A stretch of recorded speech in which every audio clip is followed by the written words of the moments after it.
আসসালামু আলাইকুম ওয়া রাহমাতুল্লাহি ওয়া বারাকাতুহু।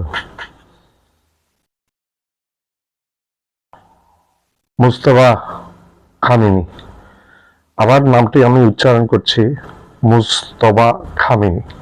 কে এই মুস্তাফা খামেনি? চলুন একটু আলাপ করা যাক। এই মুস্তাফা খামেনি কে? উনি হচ্ছেন সদ্য প্রয়াত ইরানের সর্বোচ্চ নেতা আয়াতুল্লাহ খামেনির দ্বিতীয় সন্তান। ইরানিদের মধ্যে অনেকেও চিনেন না ওনাকে ভালো করে, আর বই বিষয় তো আছেই। উনি এই নামটা হঠাৎ কেন চারিদিকে ছড়িয়ে গেছে? জি হ্যাঁ, ইরানের সর্বোচ্চ নেতা হয়েছেন উনি। এই মুহূর্তে আজকে উনি ইরানের সর্বোচ্চ নেতা হয়েছেন। ওনার পিতা সর্বোচ্চ নেতা আয়াতুল্লাহ খামেনি ইন্তেকালের দীর্ঘ 7-8 দিন পরে উনি ইরানের সর্বোচ্চ নেতা নির্বাচিত হয়েছেন।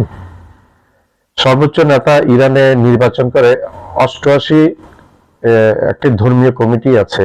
88 জন ধর্মীয় ব্যক্তিত্বের সমন্বয়ে এই কমিটিটি ইরানের সর্বোচ্চ নেতা নির্বাচন করেন। এই সর্বোচ্চ নেতা ইরানে নির্বাচিত হন। এই সর্বোচ্চ নেতার কাছে ইরানের সর্বময় ক্ষমতা থাকে, অর্থাৎ উনি প্রেসিডেন্টের উপরে। উনি ইরানের সবচেয়ে বড় ক্ষমতাধর ব্যক্তি। ওনার নির্দেশে সামরিক বাহিনী চলে, দেশ চলে, সবকিছু চলে, আঙ্গুলি হেলে না। তো এই মুস্তাফা আলী খামেনি মানুষের চোখের দৃষ্টিসীমার বাইরে থাকতে পছন্দ করতেন এবং ছিলেন এত বছর। আয়াতুল্লাহ খামেনির দীর্ঘ রাজনৈতিক পদযাত্রায় এই মুস্তাফা খামেনি, আয়াতুল্লাহ খামেনির দ্বিতীয় সন্তান, উনি পিছন থেকে সব রকমের সাহায্য সহযোগিতা করে গেছেন আয়াতুল্লাহ খামেনিকে। সেই সুবাদে মুস্তাফা খামেনির প্রভাব আছে ইরানের সামরিক বাহিনীর উপর, ইরানের ধর্মীয় নেতাদের উপর, ইরানের কোর্টের উপর, আদালতের উপর।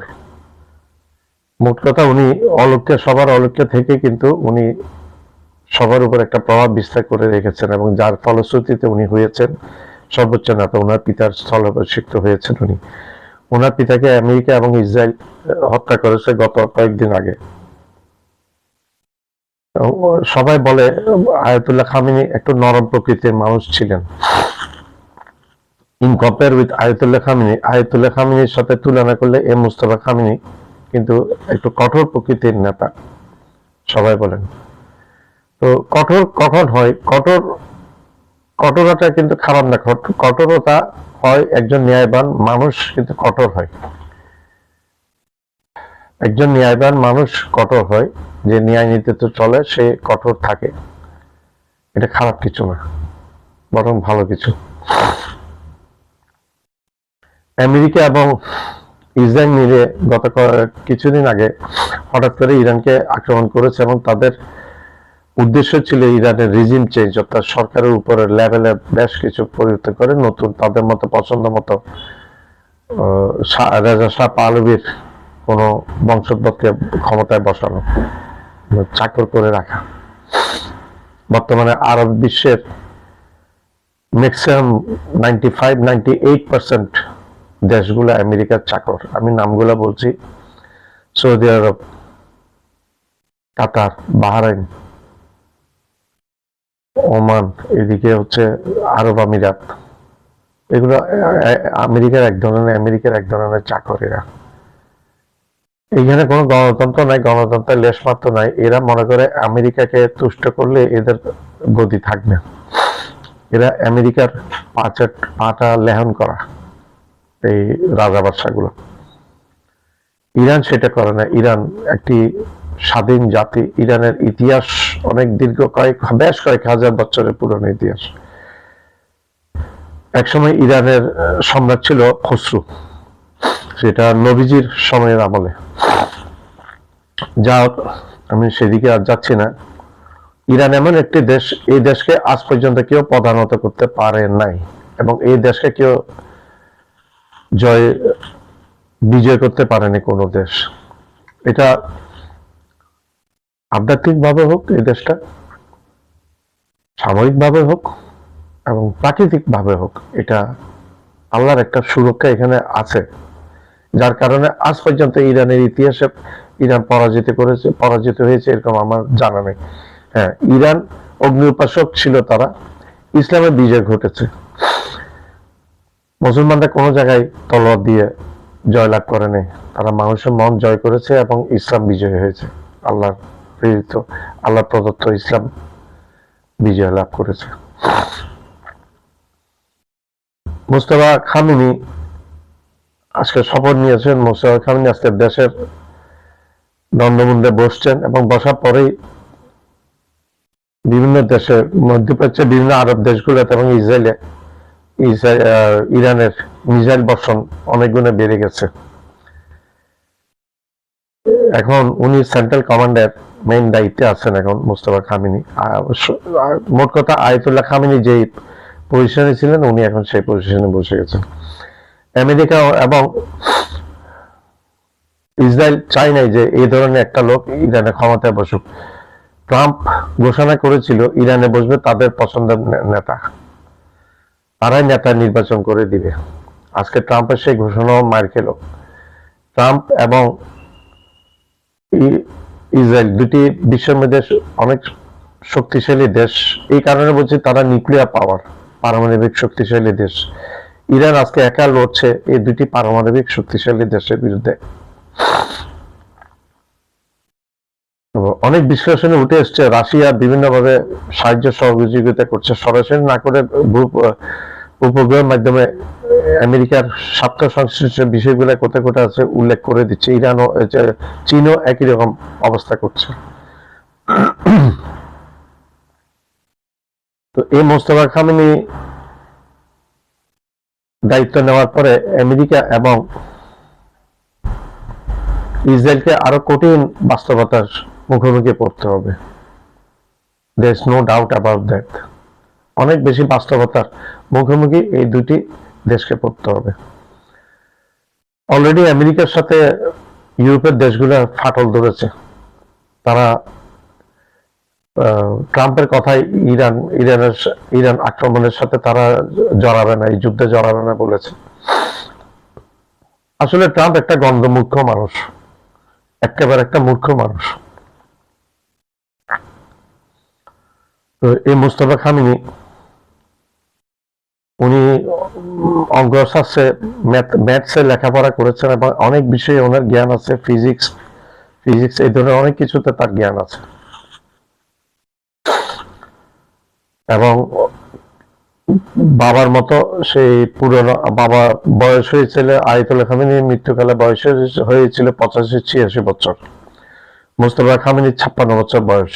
তো অনেক নেক্সট জেনারেশন এবং অনেক ইয়াং বাবার তুলনায়। আর চিন্তার চেতনায় একটু আধুনিকতা আছে, চিন্তার চেতনায় বাবার মতো নরম দিলের হবেন না, একটু কঠোর ন্যায়।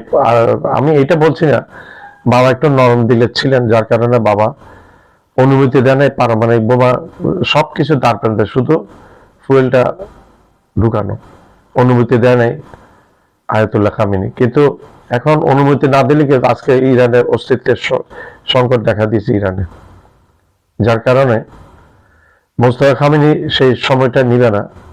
উনি সবাই একই কথা বলা বলি করছে যে উনি পারমাণবিক বোমা হয়তো নিবে অন্য দেশ থেকে, আর নাইলে নির্দেশ দিয়ে দিবে পারমাণবিক বোমা খুব দ্রুত বানানোর জন্য। আমরা চাই আজকে যদি ইরানের কাছে পারমাণবিক বোমা যদি থাকতো, যদি একটা ডেটোনেট করছে, একটা যদি পারমাণবিক বোমা যদি বিস্ফোরণ ঘটাতো, তাহলে আমেরিকা ইসরায়েলের এই কার্যকলাপ ইরানের বিরুদ্ধে আমাদের দেখতে হতো না। ইরানের দিকে চোখ তুলে তাকাতে 101 বার চিন্তা করতে ইসরায়েল আর আমেরিকা।